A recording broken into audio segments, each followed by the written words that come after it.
রাতভর বজ্রসহ ভারী বৃষ্টিপাত, মিরপুর ধানমন্ডি সহ রাজধানীর বিভিন্ন সড়কের জলাবদ্ধতা, পানি ঢুকে মাঝ রাস্তায় বিকল অনেক যানবাহন, দুর্ভোগে সাধারণ মানুষ। রোহিঙ্গা সংকট সমাধানে জাতিসংঘের ৭ দফা প্রস্তাব প্রধান উপদেষ্টার। নিরাপদ প্রত্যাবাসনে মিয়ানমার ও আরাকান আর্মির ওপর চাপ প্রয়োগে বিশ্ব নেতাদের প্রতি আহ্বান। পিআর জুলাই সনদের আইনি ভিত্তি সহ অভিন্ন কয়েকটি দাবিতে মাঠে জামায়াত সহ কয়েকটি ইসলামী দল।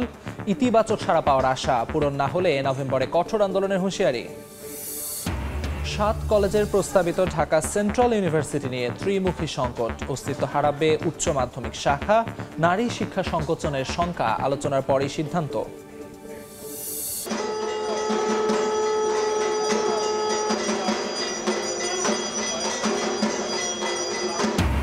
শারদীয় দুর্গোৎসবের মহানবমী আজ, ষোড়শ উপাচারে দেবী বন্দনা, মণ্ডপে মণ্ডপে কল্পারম্ভবিহিত পূজা সহ নানা আচার, ভক্তদের ভিড়।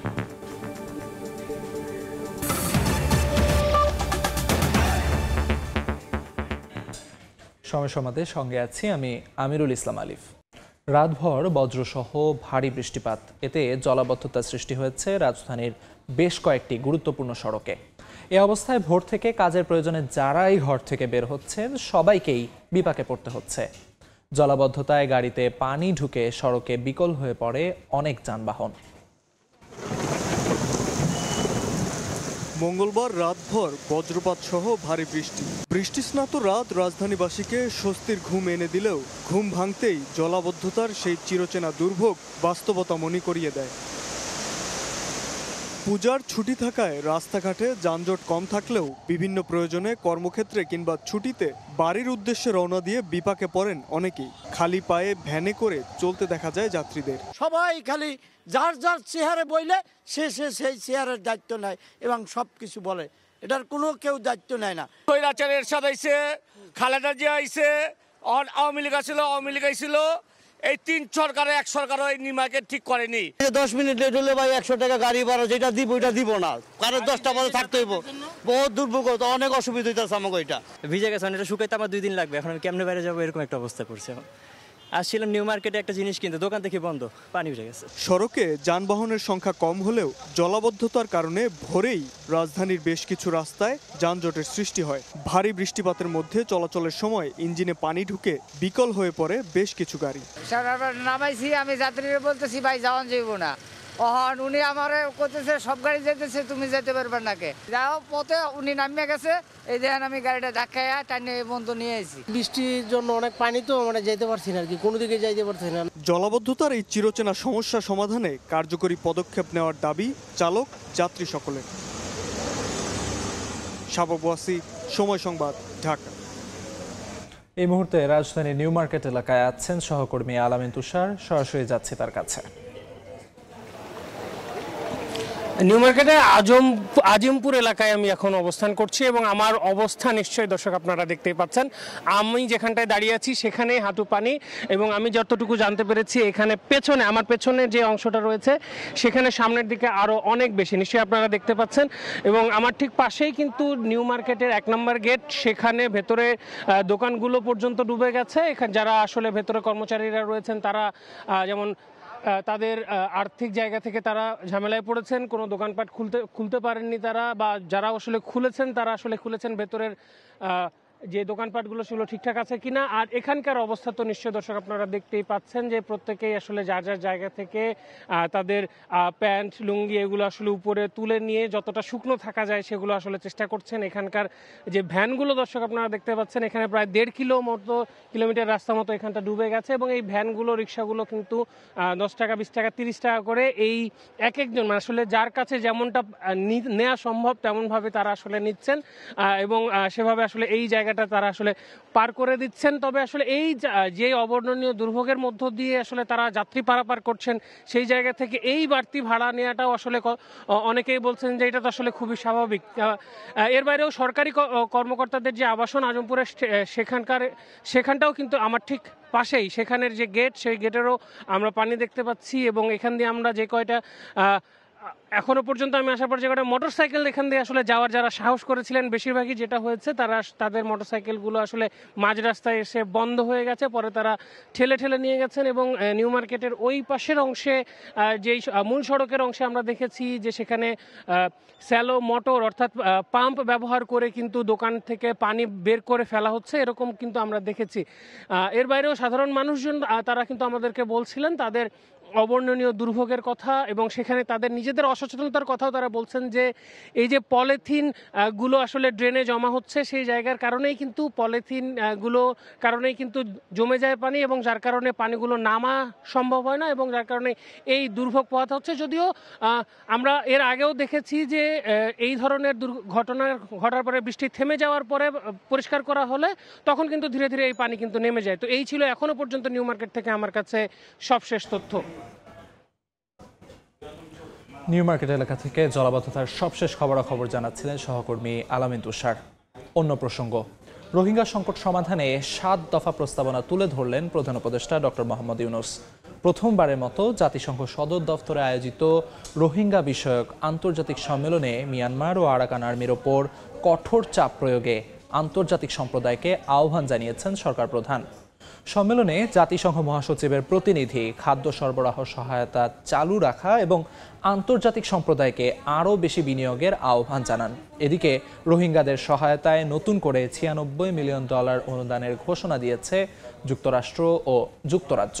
নিউ ইয়র্ক থেকে হাসানুজ্জামান সাকির রিপোর্ট। জাতিসংঘ সাধারণ পরিষদের 80তম অধিবেশনে রোহিঙ্গাদের নিয়ে বিশেষ সম্মেলনে যোগ দেন অন্তর্বর্তী সরকারের প্রধান উপদেষ্টা ডক্টর মোহাম্মদ ইউনূস। সম্মেলনের বিষয়বস্তু মিয়ানমারের রোহিঙ্গা মুসলিম এবং অন্যান্য সংখ্যালঘুদের পরিস্থিতি নিয়ে আলোচনা করেন বিশ্ব নেতারা। বক্তারা মিয়ানমারের জাতিগত নিধন নিয়ে উদ্বেগ প্রকাশ করে তার সমাধানের জন্য রূপরেখা তৈরির আহ্বান জানান। এছাড়াও সম্মেলনে উপস্থিত ছিলেন সফরসঙ্গী এনসিপির 2 নেতা। প্রধান উপদেষ্টা বলেন, গণহত্যা শুরুর 8 বছর পেরিয়ে গেলেও রোহিঙ্গাদের দুর্দশা এখনো অব্যাহত রয়েছে। সংকট নিরসনের উদ্যোগ খুবই সীমিত, আন্তর্জাতিক অর্থায়নও ভয়াবহ ঘাটতির মুখে। এর ফলে বাংলাদেশও সামাজিক এবং পরিবেশগতভাবে চরম হুমকির মুখে উল্লেখ করে সংকটের টেকসই সমাধানে আন্তর্জাতিক সম্প্রদায়ের কাছে 7 দফা প্রস্তাবনা তুলে ধরেন doctor Mohammad Yunus. Towards a sustainable resolution of the crisis, I propose the following actions by the international community. First, devise a practical roadmap for safe, dignified repatriation of the Rohingyas with reasonable and stabilization of Rakhine. Second, exert effective pressure on Myanmar and the Arakan army to end violence against Rohingya and start their sustainable repatriation, beginning with those who recently arrived in Bangladesh and those who are internally displaced. Third, mobilize international support to stabilize Rakhine and place international civilian presence to monitor stabilization. Mobilize donor contribution to fully fund the joint response plan. Pursue accountability and restorative justice. Dismantle the narco-economy and combat transboundary crimes. Doctor Mohammad Yunus বলেন, আন্তর্জাতিক সম্প্রদায়কে অবশ্যই Myanmar ও Arakan আর্মির উপর কার্যকর চাপ প্রয়োগ করতে হবে, যাতে তারা অবিলম্বে রোহিঙ্গাদের উপর নির্যাতন বন্ধ করে এবং দ্রুত প্রত্যাবাসনের কাজ শুরু করে। Rohingya crisis originated in Myanmar. Its solution lies in Myanmar. The international community must put effective pressure on Myanmar and the Arakan army to immediately stop persecution of the Rohingyas and start working for their expeditious repatriation to Rakhine. It is the only solution of the crisis. It should not be held hostage to broader reforms in Myanmar. এ সময় যুক্তরাষ্ট্রে পড়তে আসা রোহিঙ্গা শিক্ষার্থী সায়েদ আলা আবেগঘন বক্তব্য রাখেন। বিশ্ব নেতাদের উদ্দেশ্যে তিনি বলেন, রোহিঙ্গারা দেশে ফিরতে চায়। These people were killed in a drone attack by the Arakan army on 5th August 2024. শেষ হলো জাতিসংঘ সাধারণ পরিষদের 80তম অধিবেশন। শেষ হলো প্রধান উপদেষ্টা ডক্টর মোহাম্মদ ইউনূসের নিউ ইয়র্ক সফর। জাতিসংঘ সদর দপ্তরে প্রথম রোহিঙ্গা বিষয়ক উচ্চ পর্যায়ের সম্মেলনের পর বাংলাদেশকে $96 মিলিয়ন আর্থিক সহায়তার প্রতিশ্রুতি দিয়েছে মার্কিন যুক্তরাষ্ট্র ও যুক্তরাজ্য।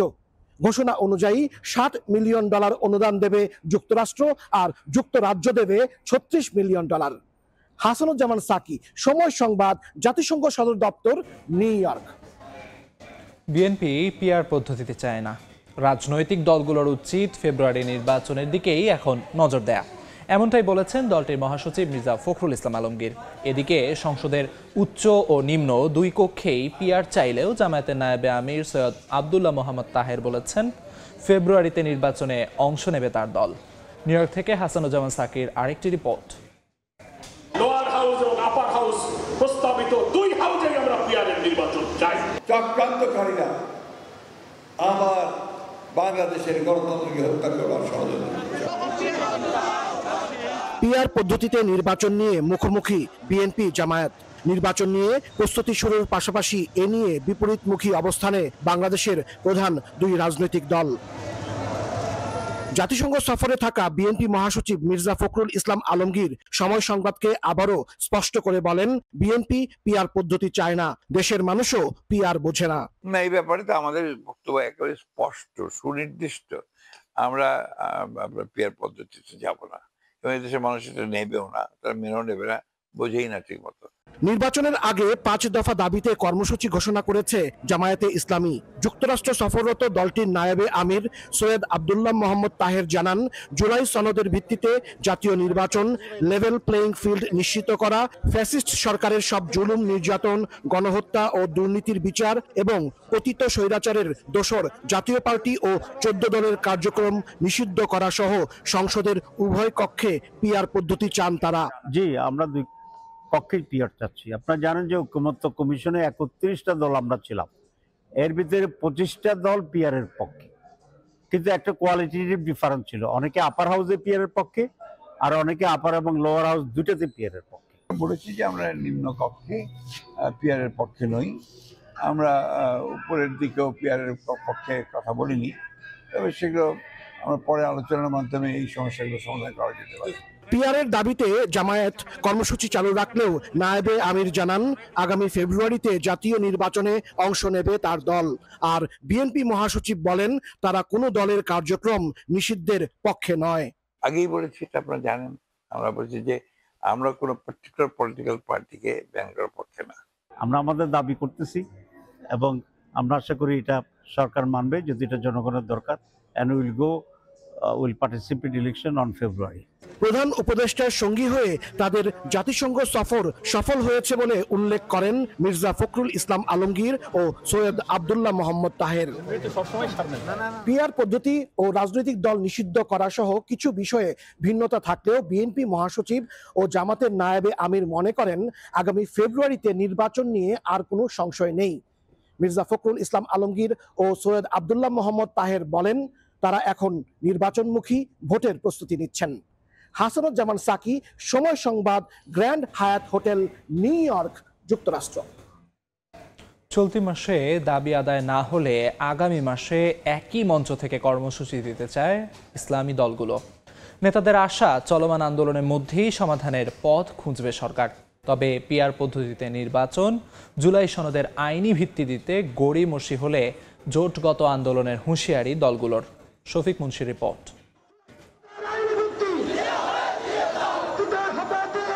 পিআর পদ্ধতিতে নির্বাচন, জুলাই সনদের আইনি ভিত্তি, নির্বাচনে লেভেল প্লেইং ফিল্ড নিশ্চিত সহ প্রায় অভিন্ন বেশ কিছু দাবিতে গত 18 সেপ্টেম্বর থেকে রাজধানী সহ সারা দেশে বিক্ষোভ মিছিল ও সমাবেশ করেছে জামায়াত সহ বেশ কয়েকটি ইসলামী দল।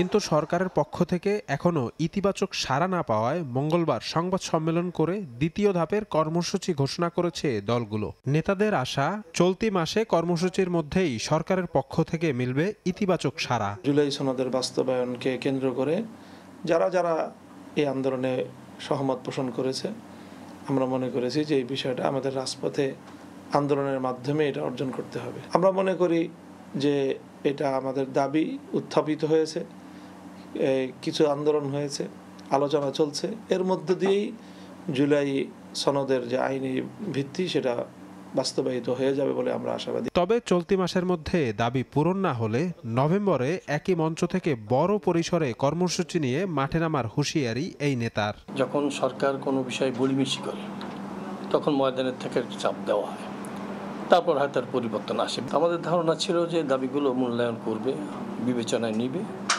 তো আমরা দেখছি যে কোনো মূল্যায়ন করতেছে না, বিবেচনাও করতেছে না। এখন তো আমাদের রাজপথে ছাড়া কোনো পথ দেখতেছি না। সম্ভাব্য সময় এরকম নভেম্বরের আগে পরে আমরা একটা জায়গায় স্পষ্ট হতে পারবো এবং দেশবাসীর উদ্দেশ্যে আমরা একটা স্পষ্ট মেসেজ দিতে পারবো, এটা আমাদের বিশ্বাস।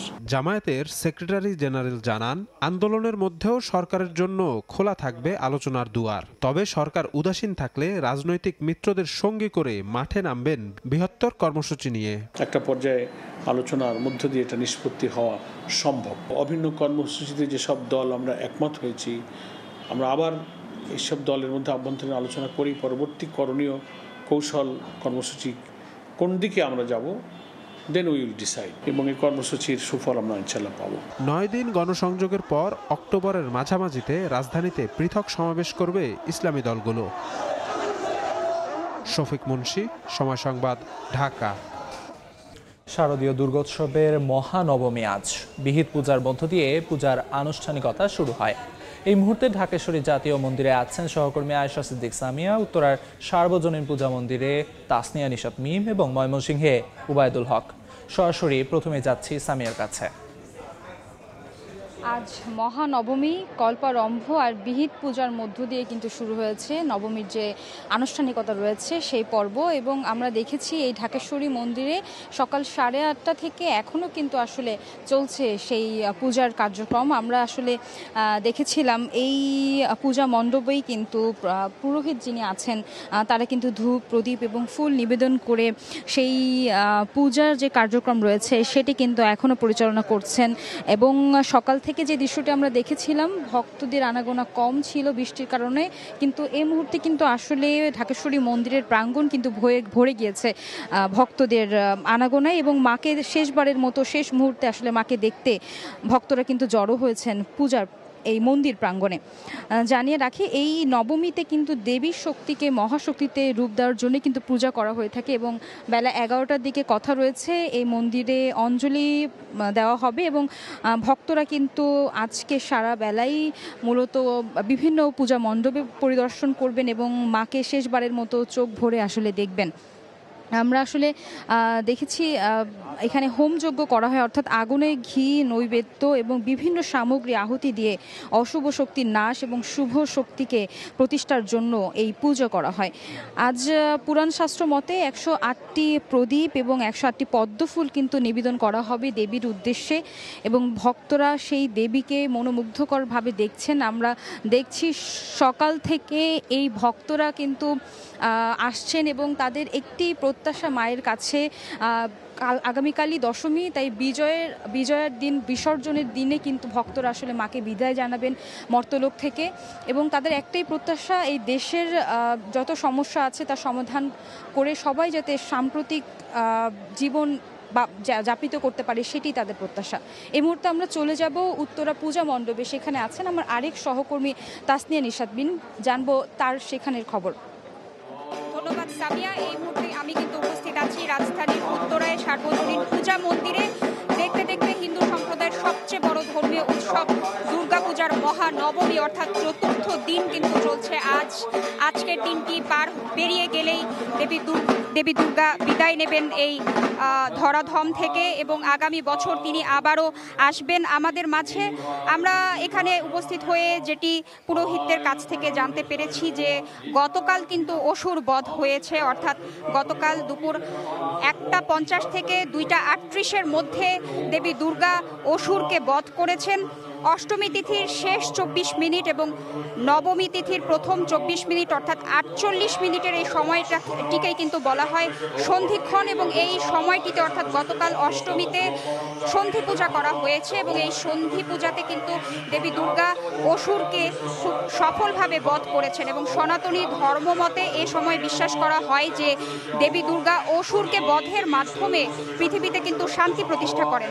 তো আমরা এই মণ্ডপে উপস্থিত হয়ে যেটি দেখতে পাচ্ছি যে ধীরে ধীরে কিন্তু ভক্ত দর্শনার্থীরা আসছেন এবং এখানকার আয়োজকরা বলছেন যে বেলা বাড়ার সঙ্গে সঙ্গে ভক্ত দর্শনার্থীদের সংখ্যা বাড়তে থাকবে এবং এখানে ইতোমধ্যে যেটি দেখছি যে বিহিত পূজা কিন্তু চলছে। মহানবমীর যে শুরুর দিকে যে বিহিত পূজাটি হয় সে বিহিত পূজা কিন্তু চলছে এবং আজকের এই নবমীর দিন 108টি নীলপদ্মে পূজা হবে দেবী দুর্গার, সেই সঙ্গে 108টি বেলপাতা এবং ঘি দিয়েও হবে যজ্ঞ এবং সবশেষে পুষ্পাঞ্জলির মধ্য দিয়ে কিন্তু মহানবমীর পূজাটি করবেন ভক্ত দর্শনার্থীরা। আমরা এখানে উপস্থিত হয়ে যেটি দেখতে পাচ্ছি যে আমরা বিভিন্ন পূজা মণ্ডপ ঘুরে যেটি দেখতে পেয়েছি তারা বিভিন্ন আঙ্গিকে বিভিন্ন আদলে দেবী দুর্গার প্রতিমা তৈরি করেছেন। তো এখানে উপস্থিত হয়ে আমরা যেটি দেখতে পেয়েছি যে তারা এখানে লোকশিল্পের কিছুটা ছোঁয়া রেখেছেন, বিভিন্ন কুলা বিভিন্ন বাঁশের তৈরি লোকজ যে শিল্প সেটির মাধ্যমে কিন্তু তারা তাদের এই মণ্ডপটি সাজিয়েছেন। তো এই ছিল আমার কাছে উত্তরার সার্বজনীন পূজা মণ্ডপ থেকে বিস্তারিত। আমরা চলে যাব এই মুহূর্তে ময়মনসিংহে, সেখানে আছেন আমাদের আরও একজন সহকর্মী ওবায়দুল, সরাসরি চলে যাচ্ছি তার কাছে। সবচেয়ে বড় ধর্মীয় উৎসবের যে দুর্গোৎসব, এই দুর্গোৎসবের নবমী এই দুর্দান্ত পর্যায়ে এখন এটি রয়েছে এবং আমি এখন আছি ময়মনসিংহ নগরীর কেন্দ্রীয় মন্দির দুর্গাবাড়ি মন্দিরে।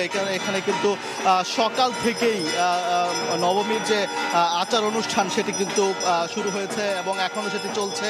আসলে এই দেবীর শক্তির আরাধনার এই দিনটি পূর্ণতা পায় বলে বিশেষ আচার অনুষ্ঠান মধ্য দিয়ে ভক্তরা কিন্তু পদচারণায় এই মুহূর্তে কিন্তু মুখর হয়ে গেছে।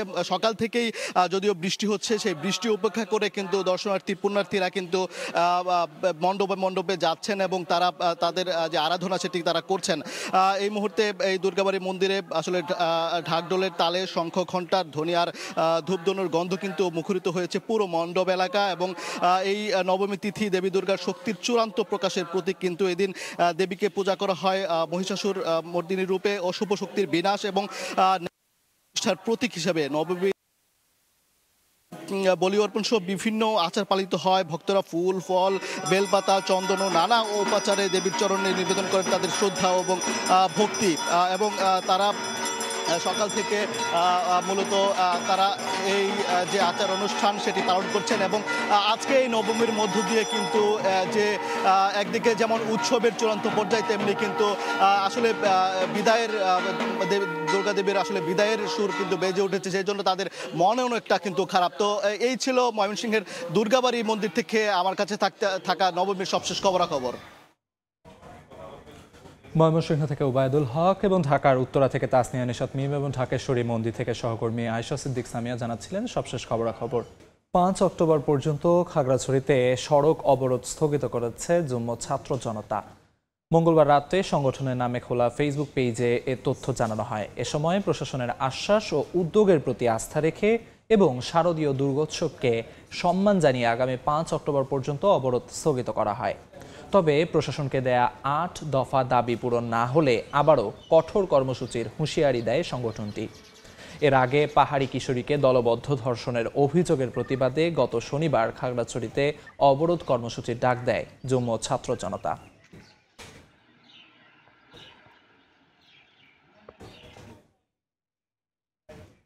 রাঙামাটিতে নৌকাডুবির ঘটনায় আরও এক শিশুর মরদেহ উদ্ধার হয়েছে।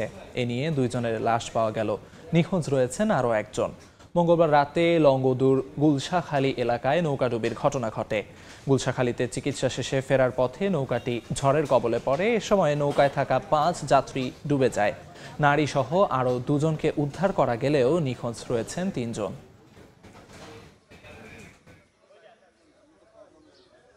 রাজধানীর 7 কলেজের সমন্বয়ে প্রস্তাবিত ঢাকা সেন্ট্রাল ইউনিভার্সিটি নিয়ে ত্রিমুখী অবস্থানে শিক্ষক শিক্ষার্থীরা। এক পক্ষ বলছে অধ্যাদেশ অনুযায়ী বিশ্ববিদ্যালয়ের সঙ্গে ভাগাভাগির ফলে অস্তিত্ব সংকটে পড়বে উচ্চ মাধ্যমিক শাখা, আর মহিলা কলেজে ছেলেদের ভর্তির সিদ্ধান্তে স্বকীয়তা হারানোর শঙ্কায় শতবর্ষের ঐতিহ্যবাহী 2 বিদ্যাপীঠ। ঐতিহ্য নষ্ট না করে নতুন স্থানে বিশ্ববিদ্যালয় প্রতিষ্ঠার দাবি শিক্ষকদের। খসড়া অধ্যাদেশে অংশীজনের আপত্তির বিষয়ে আলোচনার মাধ্যমে সমাধানের কথা জানিয়েছেন প্রশাসক। শাকির আহমেদের রিপোর্ট। রাজধানীর 7 কলেজকে নিয়ে ঢাকা সেন্ট্রাল ইউনিভার্সিটি প্রতিষ্ঠার জন্য সম্প্রতি অধ্যাদেশের খসড়া প্রকাশ করেছে শিক্ষা মন্ত্রণালয়। অধ্যাদেশ অনুযায়ী দুপুর পর্যন্ত চলবে একাদশ শ্রেণীর ক্লাস আর বিকেল থেকে চলবে বিশ্ববিদ্যালয়ের কার্যক্রম। শিক্ষার্থী ও শিক্ষকদের একাংশ মনে করেন এই সিদ্ধান্ত বাস্তবায়ন হলে অস্তিত্ব সংকটে পড়বে উচ্চ মাধ্যমিক শাখা। হাইব্রিড মডেল, যে মডেল বাংলাদেশে এখন পর্যন্ত কোথাও এক্সিকিউট করা হয়নি, এটা যে অ্যাডজাস্টমেন্টটা সেটা হবে কিনা এটা নিয়ে কিন্তু বড় শঙ্কা রয়েছে। উচ্চ মাধ্যমিকের এরা হচ্ছে সকাল 8টা থেকে শুরু করে 2:30, 3টা পর্যন্ত প্র্যাকটিক্যাল সহ ব্যবহার করে, ফলে এক ধরনের মনে হবে যে ঢাকা কলেজ এইখানেই এক ধরনের উদ্বাস্ত হয়ে গেছে।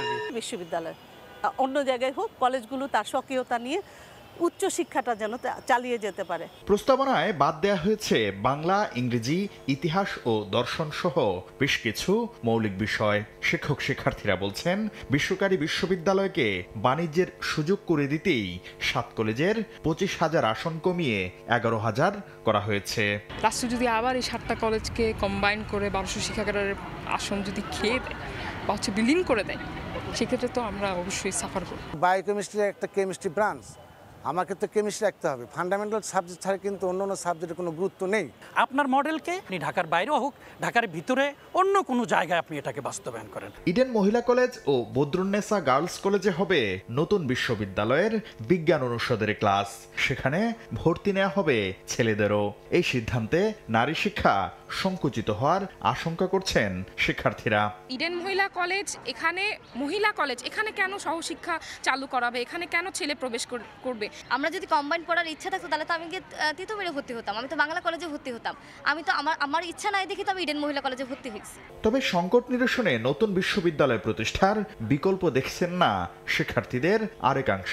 যদি বলা হয় যে কালকে কেউ বলে বিশ্ববিদ্যালয় হবে না, তাহলে হাজার হাজার শিক্ষার্থী কোনো প্রকার বাধা বিপত্তি ছাড়াই কিন্তু রাস্তায় নামবে। আর কোনো ধরনের সম্ভাব্যতা যাচাই ছাড়াই 7 কলেজের অবকাঠামো ব্যবহার করে বিশ্ববিদ্যালয় প্রতিষ্ঠা হলে সংকট বাড়বে বলে মনে করেন শিক্ষাবিদরা।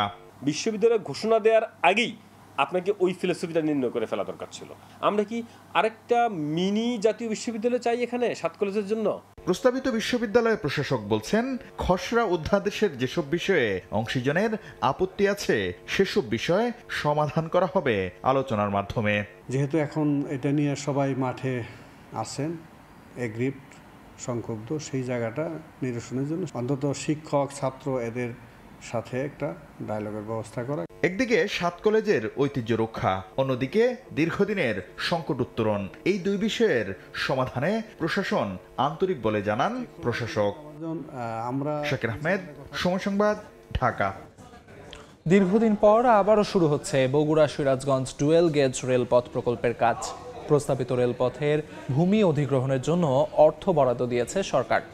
প্রকল্পটি বাস্তবায়ন হলে রাজধানীর সঙ্গে উত্তরাঞ্চলের যাতায়াতের সময় বাঁচবে প্রায় 4 ঘন্টা, দূরত্ব কমবে 115 কিলোমিটার। এতে পণ্য এবং যাত্রী পরিবহনে গতি আসবে বলছেন সংশ্লিষ্টরা।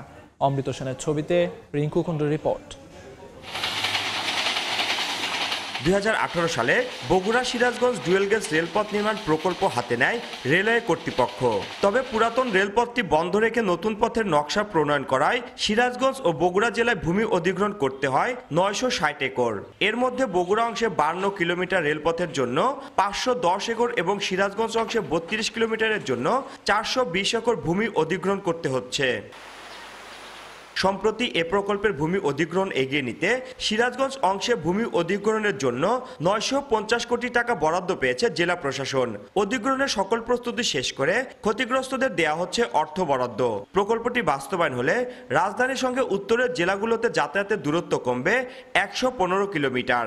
ঢাকা যেতে আমাদের এখন একটা ট্রেন এখান থেকে যাচ্ছে, আমরা তখন অনেকগুলো ট্রেনের সুবিধা পাবো, রাস্তাঘাট কমে আসবে এবং ভাড়া কম লাগবে। পুরো প্রকল্পের মধ্যে 9টি নতুন রেল স্টেশন নির্মাণের পরিকল্পনা রয়েছে। এর মধ্যে বগুড়ায় 4টি ও সিরাজগঞ্জে 5টি স্টেশন। এছাড়া বগুড়া রানীরহাট ও সিরাজগঞ্জ সদরে 2টি নতুন জংশন স্টেশন নির্মাণ করা হবে। তবে গুরুত্ব বিবেচনায় সিরাজগঞ্জের জংশনটি শহরের রায়পুরে করার দাবি জেলাবাসীর। অবশ্যই রায়পুরকে স্পর্শ করতে হবে, সিরাজগঞ্জ শহরকে বাঁচাতে হবে।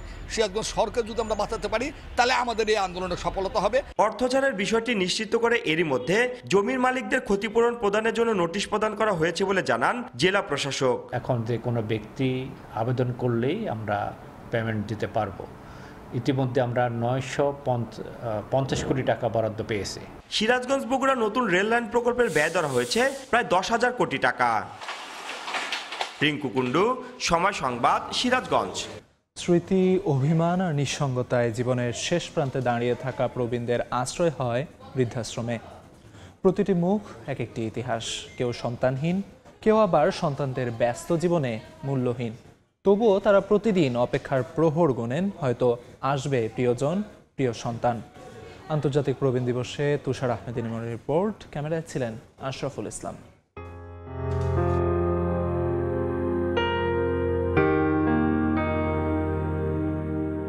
চোখে শূন্যতা আর বুকে চাপা অভিমানের পাহাড়। 92 বছর বয়সী রহিম মিয়া জানান, স্ত্রী সন্তান থাকতেও জীবনের দীর্ঘ 31 বছর কাটিয়ে দিলেন বৃদ্ধাশ্রমে। জীবনের এই শেষ প্রান্তে এসে তিনি আর নিজ ঘরে ফিরতে চান না, যেখানে ছিল অবহেলা আর অসম্মান। মেয়ে আমার সরাসরি বলে দিল জায়গা হবে না। যে হাতে একদিন সন্তানের মুখে আহার তুলে দিত, প্রবীণদের সে হাতই আজ চোখের পানিতে ভিজছে। তারপরও শেষ বয়সে প্রিয়জনকে এক পলক দেখার আশায় যেন বেঁচে আছেন তারা। ভাই পুত্র আছে আর বোনদির আছে, খালি আমার দেখতে মনে হয় আর কোনো কষ্ট না, মার কিছু বেশি কথাবার্তিও করে না, মার লোক এত বেশি দেয়া সাক্ষাৎ নাই, কথাবার্তিও করে না। বৃদ্ধাশ্রমগুলোতে অনেকেই মানসিক এবং শারীরিক প্রতিবন্ধকতা নিয়ে দিন কাটাচ্ছেন বছরের পর বছর। কেউ বা এসেছেন পথ ভুলে, আবার কেউ বা বাধ্য হয়ে। আমার বিত্তবানদের কাছে যদি আপনারা পারেন, আপনারা এই মানুষগুলোর জন্য আশ্রয়ের জায়গার ব্যবস্থা করবেন। এখনো লক্ষ লক্ষ মানুষ রাস্তায়। বিশেষজ্ঞ বলছেন, প্রবীণদের অধিকার নিশ্চিতে আন্তঃপ্রজন্ম সংযোগ তৈরির পাশাপাশি বয়স্ক ভাতা বৃদ্ধি করা প্রয়োজন। বয়স্ক ভাতাটা যদি আসলে এটাকে আমরা সামাজিক নিরাপত্তার একটা অথবা সোশ্যাল সেফটি নেটের উপায় হিসেবে বিবেচনা করি, সেক্ষেত্রে আমার মনে হয় যে পরিমাণটা আরও বাড়ানো উচিত। বৃদ্ধাশ্রমে কেউ কারো আপন নয়, তবু সবাই একে অপরের গল্পে নিজেকে খুঁজে পায়। যে প্রবীণদের অবদানে রচিত হয় আমাদের বর্তমান, একসময় তাদের শেষ ঠিকানা হয় বৃদ্ধাশ্রম নয়তো রাস্তা। যেন বয়সের ভারে নয়, অবহেলার ভারেই তারা নুয়ে পড়েছে। তুষার আহমেদ ইমন, সময় সংবাদ, ঢাকা। মার্কিন কংগ্রেসের ভোটাভুটিতে বাজেট পাশে ব্যর্থ হওয়ায় অনির্দিষ্টকালের জন্য কেন্দ্রীয় সরকারের সঙ্গে সমঝোতায় পৌঁছাতে না পারায় স্থানীয় সময় মঙ্গলবার মধ্যরাত থেকে বন্ধ হয়ে যায় কেন্দ্রীয় সরকারের বিভিন্ন কার্যক্রম। গত 6 বছরের মধ্যে প্রথমবারের মতো এ ধরনের পরিস্থিতির মুখে পড়ল যুক্তরাষ্ট্র। ফেডারেল সরকার পরিচালনার অর্থ বরাদ্দ দেয় মার্কিন কংগ্রেস। রিপাবলিকান ও ডেমোক্রেট আইন প্রণেতারা মিলে অর্থ ছাড় দেন। এই অর্থ ছাড় আটকে গেলে শাটডাউনের মুখোমুখি হয় ফেডারেল সরকার। এবার শাটডাউনের কারণে সবচেয়ে নেতিবাচক প্রভাব পড়বে সরকারি বিভিন্ন এজেন্সির কর্মীদের ওপর। ছাঁটাই হতে পারেন লাখ লাখ কর্মী।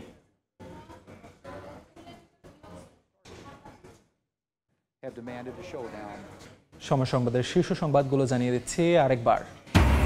রাতভর বজ্রসহ ভারী বৃষ্টিপাত, মিরপুর ধানমন্ডি সহ রাজধানীর বিভিন্ন সড়কে জলাবদ্ধতা, পানি ঢুকে মাঝ রাস্তায় বিকল অনেক যানবাহন, দুর্ভোগে সাধারণ মানুষ। রোহিঙ্গা সংকট সমাধানে জাতিসংঘের 7 দফা প্রস্তাব প্রধান উপদেষ্টার। নিরাপদ প্রত্যাবাসনে মিয়ানমার ও আরাকান আর্মির ওপর চাপ প্রয়োগে বিশ্ব নেতাদের প্রতি আহ্বান।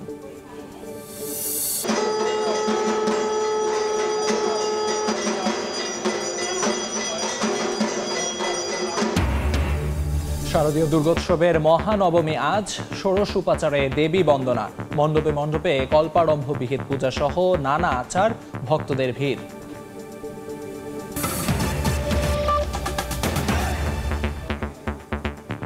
এই ছিল সময় সংবাদে। এ পর্যায়ে সময়ের বাণিজ্যের সঙ্গে থাকবেন গোলাম রাব্বি। আলিফ, আপনাকে ধন্যবাদ। এ সময়ের বাণিজ্য নিয়ে ফিরছি কিছুক্ষণ পর, সঙ্গেই থাকুন সময়।